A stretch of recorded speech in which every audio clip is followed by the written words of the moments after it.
திருப்பூரில் நேற்று அதிகாலையில் நடந்த இந்து முன்னணி நிர்வாகி பாலமுருகன் கொலை தமிழகத்தையே அதிர வைத்துள்ளது.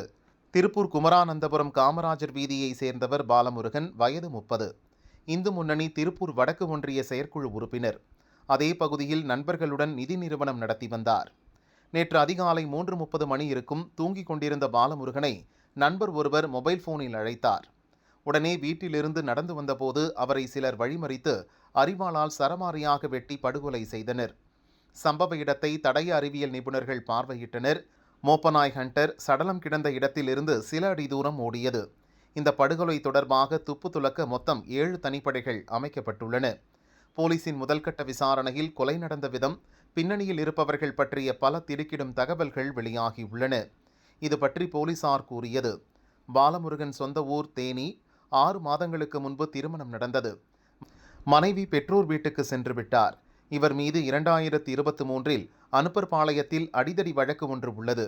இந்து முன்னணியில் பொறுப்பு பெறுவது தொடர்பாக சுமன் என்பவருடன் பிரச்சனை இருந்தது. இதில் ஏற்பட்ட தகராறில் சுமன், நரசிம்ம பிரவீன் உள்ளிட்டோரை கட்டை, இரும்பு கம்பியால் தாக்கியது தொடர்பாக பாலமுருகன் உட்பட 6 பேர் கைது செய்யப்பட்டனர். பெண் விவகாரத்திலும் பிரச்சனை ஏற்பட்டுள்ளது. இந்த நிலையில்தான் நேற்று முன்தினம் நண்பர்களுடன் மது அருந்திவிட்டு நள்ளிரவில் நண்பர் ஒருவருடன் பாலமுருகன் தன் வீட்டுக்கு சென்றார். நரசிம்ம பிரவீன் என்பவர் இரவில் பலமுறை பாலமுருகனை மொபைல் போனில் தொடர்பு கொள்ள அழைத்தார். போனை அவர் எடுக்கவில்லை.